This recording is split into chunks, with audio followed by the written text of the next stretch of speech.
Good. Welcome. Hello, guys. Hello, Scott. How are you? Very good. Well, I guess, should we change the podcast? Two goats, one Aussie. That sounds like the plan. So obviously, Jan, the plan was to do this podcast here in lovely Kona, give some insights into racing in Kona, and then we got a knock on the door and someone came straggling in looking for bananas, and here we have Daniela. And we had some spare bananas, spare peanut butter. Daniela, really cool to have you here along with us. How are you doing?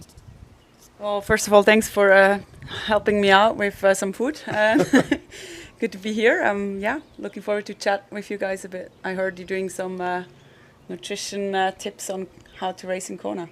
Yeah, I think, look, we're in this beautiful island. Obviously, it's a big race on the weekend. Everyone's very excited from a professional standpoint, but also the age group athletes. So I thought what we'd do today, having both of you here, I think it's a great opportunity to sort of dive into your experience on the island. Obviously, you both had significant success here. So I thought I'd start with Jan, your best story. What, when, why? You know, it's funny how best and worst are always connected as a professional athlete in terms of what you've done in terms of your performance. So you look at the best result and then you look at, when it didn't go your way.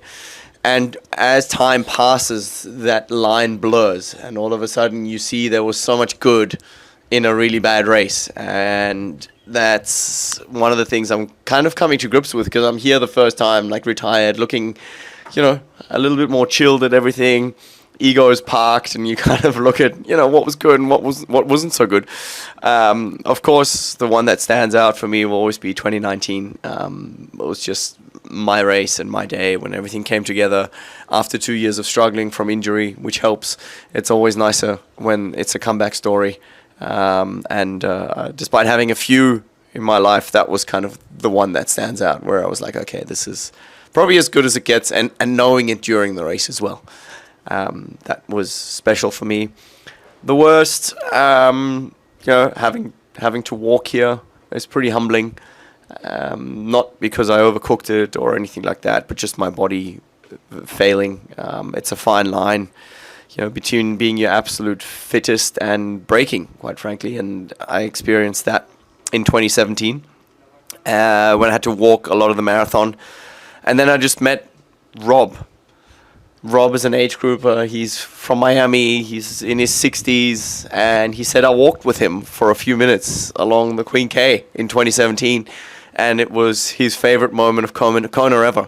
So as always in life, there's nothing that bad that there's not something good about it. And this island has a weird way of making magic memories. And that's probably what I love about it.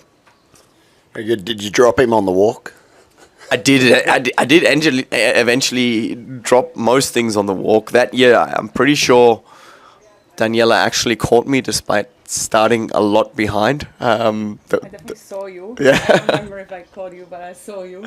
Yeah, definitely. I mean, I ended up in 70th or something, and you probably made it top 10. So, it's... Yeah, at that moment, I was quite frankly, I was disgusted with myself. I'd failed and I'd put in all this preparation and I'd let myself primarily down, but also everyone else around. And that turned out to be, probably one of the stories being remembered for. And it's weird how you look at it. And I look at it today and I'm like, thank goodness I ended up honoring the race and finishing. I was going to say, was there any moment, I can't imagine there was, but was there any moment in you thinking, that's it, I'm out, I'm not going to finish this? No, I mean, having a slip disc is pretty uncomfortable. So you're lying on the side of the road, and for a while there was a physio standing there, and he was like, he wanted to help, and I was like, dude, don't touch me. If you help me, it's outside assistance. For those of you that don't know, as soon as somebody helps you from the outside, you're disqualified. In the end, he got me some ice and I got back on my feet, and then a few people came along. I found some sunscreen, realizing it was going to be a long day. and I knew in my mind that I have to honor the race. And if you want to be a champion, you need to know how to lose. And that's something that's come very difficult in life for a long time, but taught me the most valuable lessons. Yeah, perfect. And Daniela, your best experience here on the island? Yeah, Jan said it quite nicely with that the best and the worst can be quite close. And I think that was for me the race in 2018, getting stung by a jellyfish just like a minute before the start. Got me fired up, but I realized quite fast that it's going to be a hard day. And I was in the swim thinking, okay, well, how do I possibly just finish that swim? Because I actually thought I'm going to die. And I was checking my arm if it was still there. And I was checking if there was someone on the paddle boards, if they could save me in case I drown. And I was kind of having the thoughts like, okay, should I just go back to my hotel room and cry, because there's no way like this race is over. And I think it was that moment where I made the decision that I'm not going to give up. And that was a year after your race, and I think I did definitely got inspired by Jan to not give up. And except you won. Well, yeah, that's well, I come to the I come to the other story after, but I mean, yeah, like that was that moment where I decided to keep going. And yeah, most of us know the story. I had the best ride of my life.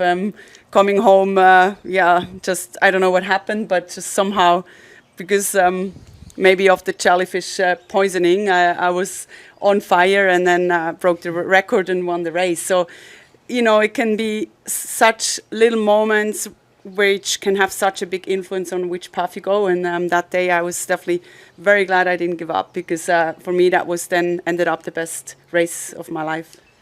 I imagine everyone hearing this now is going to go and try and find a jellyfish and get stung and be like, okay, this is it. I wouldn't suggest it. It's not fun, but yeah. And I think a year later was a bit the opposite. Definitely also still in my head, knowing that if something happened, I have to keep going. But I started the race already kind of a little bit sick. I had a stomach bug, and I mean, it's hard to do such a long race with when you can't get in the nutrition. And it was a day where I just didn't feel myself. Of course I had absolutely no power. The bike felt absolutely horrible and took forever, but same there, I just thought, okay, who knows, like something could happen, I could maybe bounce back in the run, but it never was to happen. And in the end, I think even though I was very disappointed, I couldn't show what I prepared, I still felt proud that I finished, because I knew I really tried everything. And if you know that in a finish, then you can really also live with yourself. And I think that's the most important, to always just give your best. Yeah, I think it speaks volumes for character. I think I certainly, I think from an outsider's perspective, and yes, there's always going to be multiple reasons for someone quitting or DNFing, but I think it speaks volumes when you see someone walking it in, just despite physical or mental pain. I think it speaks volumes for that individual athlete as well doing that. So. Yeah, I think it also makes you tougher for the next race. If giving up is not an option, you then focus on how to finish. And if you think about, should I give up or not, then you're already wasting energy. I think for much of it also, I mean, we've talked about this before, but I find that a lot of world-class performers, not just athletes, I don't know how it was for you, but I realized at some point in my life that for all the goal setting and for all the ambitious things that you are running towards, there is something deep that you're running away from. And that is the thing that prevents you from giving up in that moment. You have to, because, you know, I know a lot of athletes that, you know, if they muck up a session, they're fine. You know, you move on, whatever. You race, you pull out. It's like, okay, I didn't have a day. I'll sign up for IRONMAN Timbuktu in 3 weeks and, you know, redeem myself there. Whereas I found in my career, I had a bordering on hatred for myself if I didn't perform. And there's no way I could live that down. Like for a single session, even at times, if it didn't go and I pulled the pin, there was just, the pain was so temporary compared to what I would dish myself out like afterwards. And it's just, I think that's why you keep going, because there's just, you know, You have to keep going. Doesn't matter if you're walking, if you're running, but there is a deep driver there that makes sure you don't give up if you don't absolutely have to. Can I dive into that? Like, what was it that you were running? Like, kept you going? What was it? Was it something from, like, childhood? Was it, like, you're growing up? Like, yeah, definitely. Like, childhood things. And it's not even that there is a specific trauma or anything that you're going away from, but it's just, you know, where do you find yourself in the world? And as an athlete, who you are is so deeply connected to your identity. You know, in German, we like to say an athlete dies twice, because for the whole time that you're there, it's like, who are you? What do you do? I'm a professional athlete. I'm a professional triathlete. Like that is, it's not your job. It's who you are. And then eventually you hang up your shoes and that part of you goes with it, right? And you have to find your new path. And it's really interesting now. Like this last year, I've obviously been doing a lot of searching and diving into these kind of things and seeing how to start the next chapter and how to find something that I can develop a similar kind of passion for. And you know, it's absolutely fascinating, but knowing it is, an important part of the journey. It's funny you say that about that identity piece, because a good friend of mine, professional rugby player, past England captain, Lewis Moody, he said the same thing. You know, you go from a rugby player, 80,000 people in Twickenham chanting your name, to the next day walking down the street, guy bumps into him and he's like, "Oh mate, get out of my way." Like the guy saying that to him doesn't even recognise that he is like the former England captain, and you have to deal with that, I imagine, and that takes a lot to process. That identity it goes over time, I guess, and you reinvent yourself, I guess. Is that what happens? You came for bananas and peanut butter. How do you, how do you feel straight for the deep dive? Deep psychology. Going deep into the psychology. I mean, how does that sit with you? Like, I think what I learned over the years, and I'm really glad I have that probably in my personality, that I also enjoy not to be noticed. In Switzerland, as an athlete, you're not really that much noticed unless you just won Kona, and then they know you for 2 weeks. And I think for me, that the pain Jan was talking about was probably getting respect.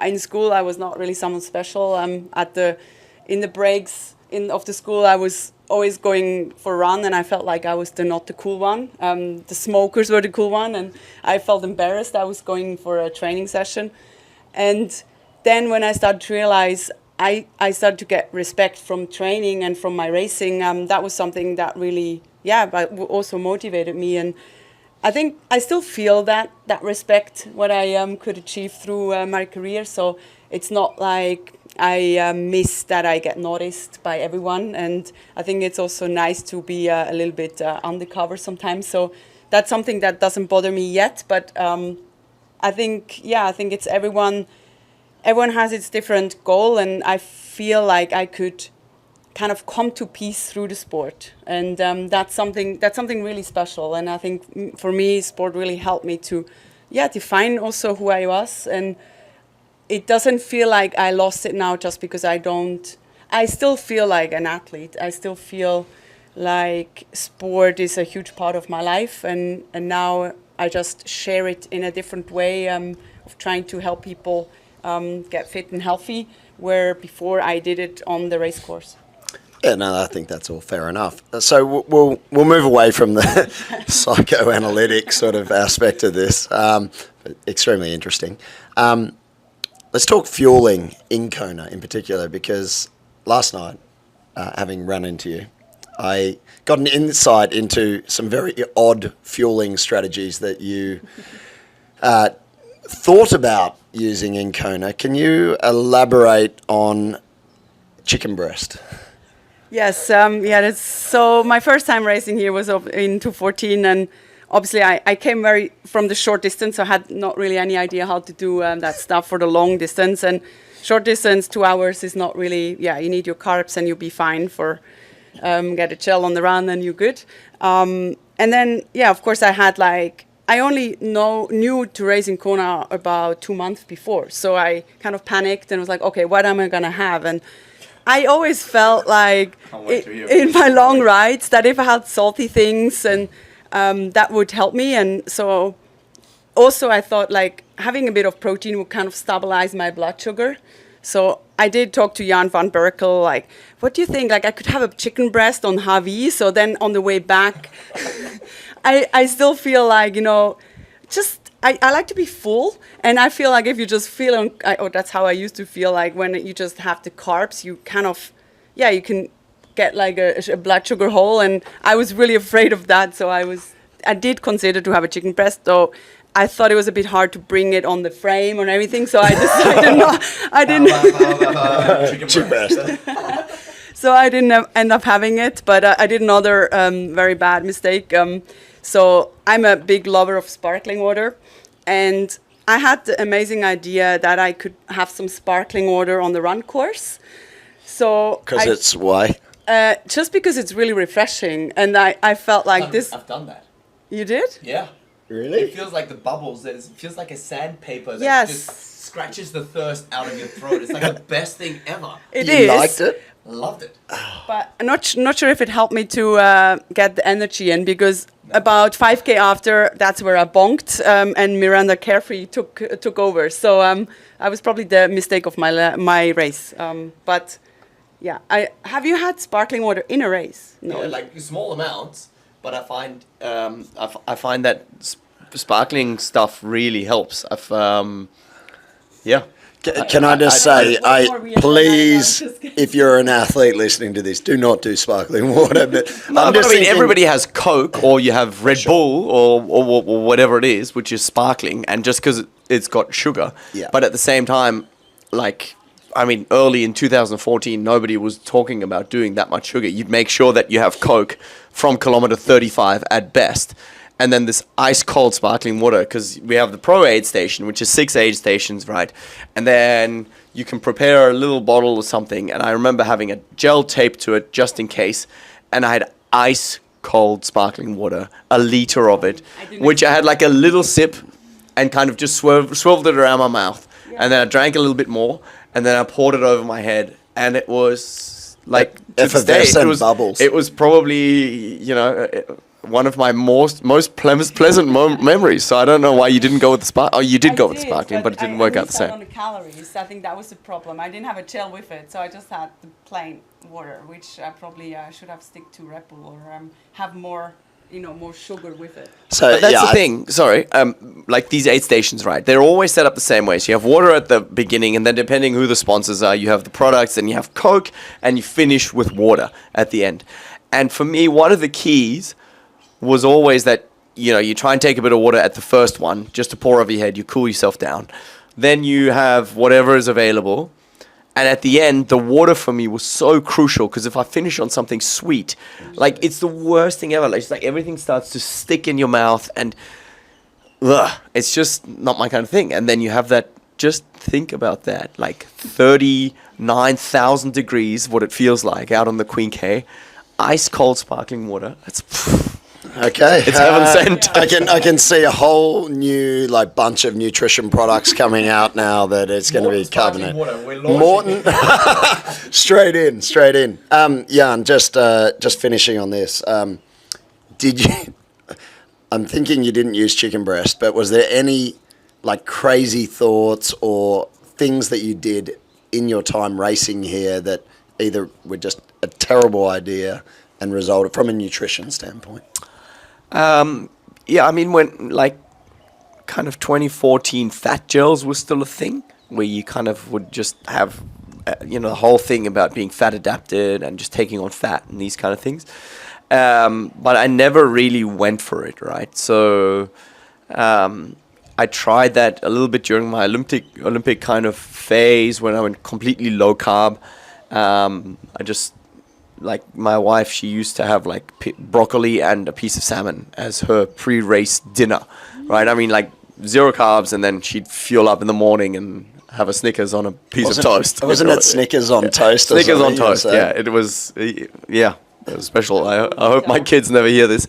But yeah, I tried that and I knew I needed carbs. I always knew I needed carbs. I definitely had too little that, but I never had an absolute disaster where I'm like, okay, no, that just went completely wrong. Because that's probably the biggest thing I'd say to any age grouper here is just listen to yourself. Like, the signals come. Don't blindly follow a plan, despite even if it's worked in training before. It's just the heat, humidity, also the reflective heat off the road coming, it's just different. Listen to yourself and try and avoid like a complete crash. Yeah, and I mean, we've talked about this multiple times where it's having a plan, but also having a plan A and a plan B. And I think the way we structure it, certainly in Fuelin, is what you do in training becomes part of that race plan. And hopefully, because you understand things like your sweat rate, you understand your carbohydrate capacity, it's a range. It's not an absolute. You don't just sweat 1.1 litres per hour in a hot, you might need 1.6 litres, but you have an understanding of what you require, and then exactly like you say, you adapt. Same with carbs. We'll get into a little bit of how the heat probably impacted both of you, but also, how does heat impact an age group? It's the same thing with carbs, isn't it? Okay, you can take in somewhere between 70 and 90 grams an hour maybe on the bike as an age grouper. It's getting really hot, you're struggling, drop it down. Don't stick to that, like we were saying, oh, my watch has gone off, I need to have another gel even though I feel like I'm about to vomit. No, just chill out, listen to your body, relax, you'll get through it. Let your body calm down, heart rate, get everything in sync, get your breathing under control, and go again. So what does actually happen? Like, why is it so, like, scientifically, what's the thing that happens on this island that, everybody has to drop their numbers, somehow you have to back off a little bit? You never trained with numbers, did you? No, I didn't. I had my I had my other systems, and I think actually a very easy system with salt and hydration was that if I felt like I had to start to pee, I had not enough salt. If I said that I had to have a little headache, I didn't have enough water. And that's how I tried to balance. It's pretty simple. That's all I did. And I mean, in the end, you're trying not wanting, the best case is that you don't have to pee, because then you really had enough salt, and you don't want it to go through your body. You want it that you sweat it out, and that means you have to your body has to absorb it. Well, I think on the other side of the equation, if an athlete is peeing a lot, it's probably a good indicator that you're potentially over-consuming fluids, or not enough salt. And it could be a combination of the salt, but it's most likely that overconsumption of the fluid. Yeah, I found out that you didn't have a power meter or a heart rate monitor when you race. Is that correct? That's correct. Yeah, I went really the old school, and I think for me it was about listening to the body and also feeling free, because I feel like also I went very high intensity on the bike, which then if I knew how high I would or how hard I would go, I probably would have thought, okay, no way I'm going to be able to run. And that for me was a bit of a safety thing, that I just really all in, and then on the run I just kind of made what I could do, and that means you have to fuel well. And I think that's something also I worked with Darren Smith very early on, and his wife Liz Broad from the AIS from Australia, and there I definitely learned a lot from for nutrition and for the Olympic distance. And then switching over, I definitely could take a lot from that. So with, for example, the maltodextrin is something I used a lot. For me, that was kind of all I took, and you could really dose it high. And I start to kind of laugh or smile when I hear people going, I have 100 grams of carbs. And I never really calculated by carbs. I always calculated by calories. And so I once did the calculation, like how much did I actually take, because I never really knew. And so I ended up noticing that I took even way more than most people take now. So that's probably why I could push that hard on the bike. I've got two questions. Did you ever quantify watts? Like, actually, did you ever do some testing with a power meter and actually work out like what sort of numbers were you pushing? No, I never did. I never had a power meter. I had one, like, was it called like SRM back then in like 2005.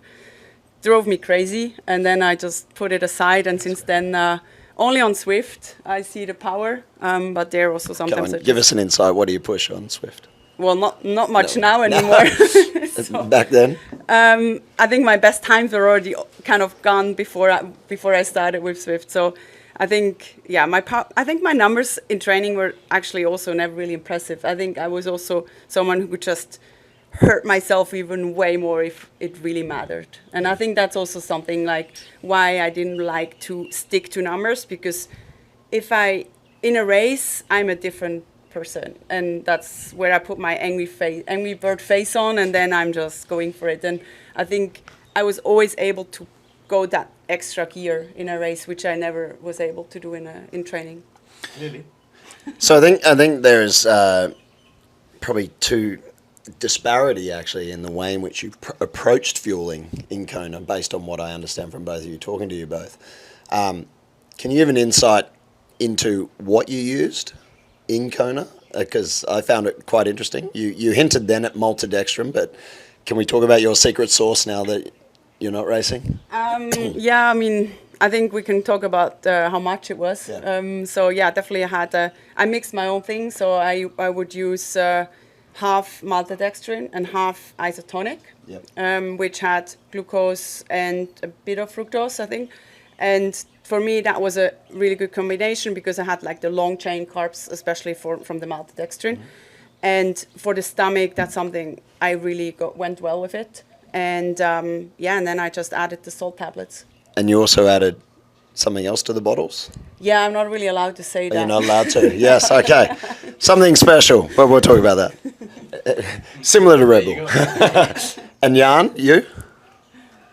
Your choice of product, like, I mean, obviously you hinted at fat gels, but, you know, when you were consuming carbohydrates, what were you aiming to consume in sort of amounts?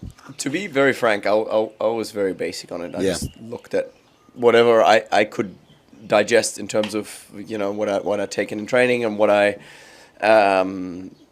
knew was good. I didn't ever do any of the calculations until I joined Morton.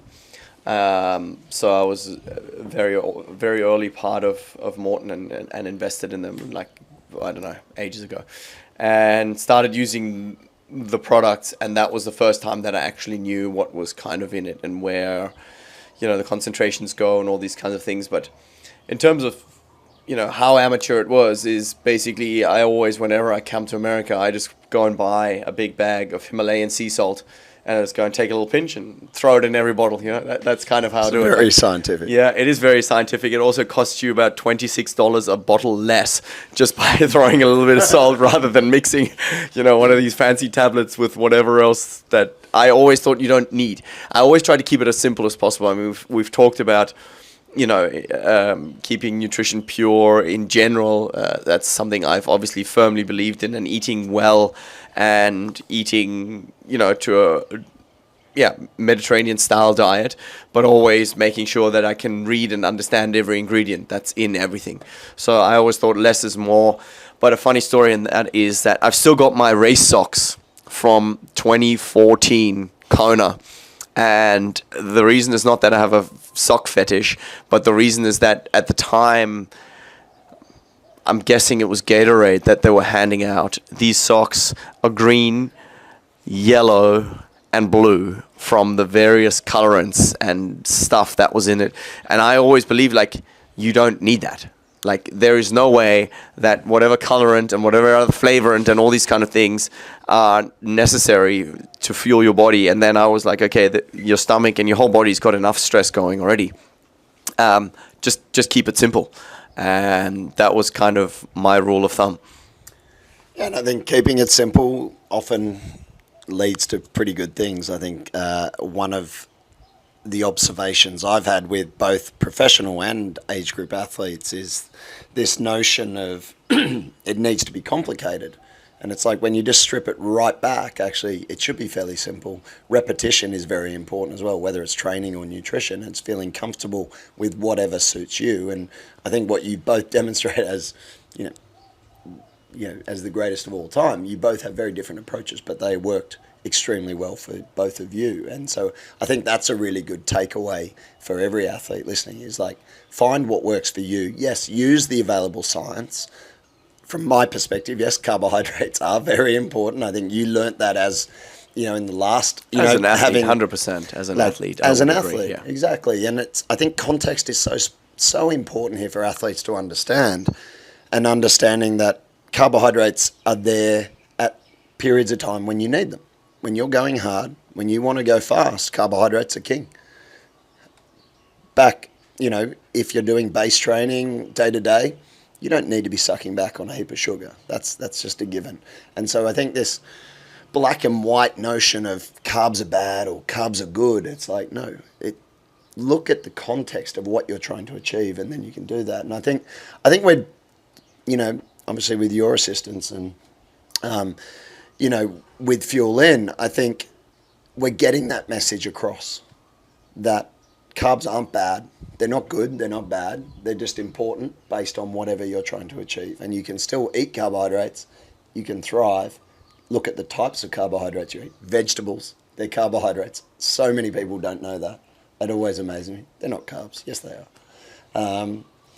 But I think that focus is only bread, it's only rice, it's only pasta. But you can eat all forms of carbohydrates. Then it's the amounts and those types that can certainly serve you well. So if you had to leave, the athletes who are racing Kona this weekend with one piece of advice or a tip, what would that be? I think the most unique thing that people perhaps don't realize, especially the first timers in Kona, is that much of the marathon is run solo. I'd roughly say half of it. You run down Alihi here, and everyone's there with their cat, dog, and a little super soaker to spray some water. Fuelin Unicorn, there we go. Everyone's there cheering you on, and it's also the first 10, 15 Ks in the marathon. It's a great experience. But then you head out on the Queen K, and there are a bunch of fences, and they don't let anybody through that is not competing in the marathon. And that's a lonely experience. And I think that's much of the mystique of the Energy Lab, because you're down there, it's hot. If you've got a tailwind, you're basically standing still. And from my experience, that is a good time to know your why. Why are you here? Why are you doing this? And why do you want to endure through this? And that's something, between now and the race, there's no training that's going to save you. Eat as you always do. If you really need a glass of red wine, enjoy, because you need to be relaxed and you need to be calm. But do ask yourself why you want to do this race and why you want to live through this unique experience. And I think that can come in very handy come Saturday. Wise words. Daniela, your tip? Absolutely, well said. I think I can't say it better, to be honest. I think, stick to what you practiced. Cool yourself down. That's something very practical. Use the ice that's on the air station. And don't try to make something like new. Just take it step by step is something that always helped me. Like, don't think too far ahead, because you have to be in the moment and always try to do the best in the moment, and then eventually we'll finish you will see the finish line. Well said as well. My top tips would be definitely carb load. I would certainly recommend a decent carb load, somewhere in that 8 to 12 grams per kilo body weight of carbohydrates, definitely in the 24 hours before. Hopefully all the athletes have practiced that. Again, if you're a Fuelin athlete, then it's very easy. I think nothing new on race day. As you've entered it, you see all these wonderful products out there, people whispering about what they're doing, what they're going to do, what they've heard someone's doing, and they're thinking, oh, maybe I need to do that. Don't do that. Just don't do that. Just nothing new on race day. So, and I think last thing, just keep cool. Walk the aid stations if you need to. Get the water over your head. Get it in your mouth at the end, especially as Jan said, you don't want that sticky sweet sort of taste in your mouth before the next, for the next K or so. So that would certainly be my top tips. And don't try chicken breast. And definitely no chicken breast on Harvey. I will finish up by asking you, race prediction. Who you got, Jan? It's a tough call. I mean, there's a lot of athletes, and I think there are a lot of new athletes that we probably haven't heard of as well that are going to feature. I think it's, for me, one of those things. Honestly, my podium picks, I'm not even going to put them in order, would have to be, I mean, the obvious one is obviously Christian Blumenfeld. He's done most things, but he hasn't won this race. Then there's going to be Sam Laidlow. He's a weapon out there, and Magnus Ditlev. Is Christian's bike? Is his bike? Sorry. Is his bike position too aggressive? I think his bike position is not necessarily the bike position he's going to ride on the weekend. I don't know. These guys, they have so many tricks up their sleeve, and they're always making sure everybody talks about them. And that's part of what they do. They do it well. They play the mind games. And, maybe one or two guys have run to the bike fitter to adjust their bike just because of them. Well, they've certainly been thinking about it. And with that, they've probably already achieved the most. His bike position, I'm sure it's tried and tested, but we do know that he... that's probably the point where the other guys can have a crack and see if they can get him to cramp up. They certainly love the mind games, the Norwegians. I do enjoy that. And Daniela, your top three, can we have it in order, please? I would like some structure. He said it actually in the order I was predicting it, or I would. But also, I think, Christian. Sam. Yeah, I think Christian, Sam, and Magnus. But I think maybe Magnus could be. He's been quiet, so if he's not, agree. I think if he's not injured, he's gonna be super strong. I have heard that a number of times that Magnus is like quiet and look out. So quiet can be good. Yeah. I think it's that quiet confidence. So. And let's not forget Patrick Lange. He's shown many times that he can be second. He was twice won this race, so he definitely also has the experience to know how to do it. Yeah, absolutely, and I would be remiss if I didn't say Ben Canute has been very quiet and he's been working very hard, and he's going to give it a red-hot shot, so I'm cheering Benny on as well. So, look, 2 goats, 1 Aussie, thank you for your time. It's been an absolute pleasure, and I look forward to doing this, hopefully, a few more times. So thank you. Thanks for the banana, by the way.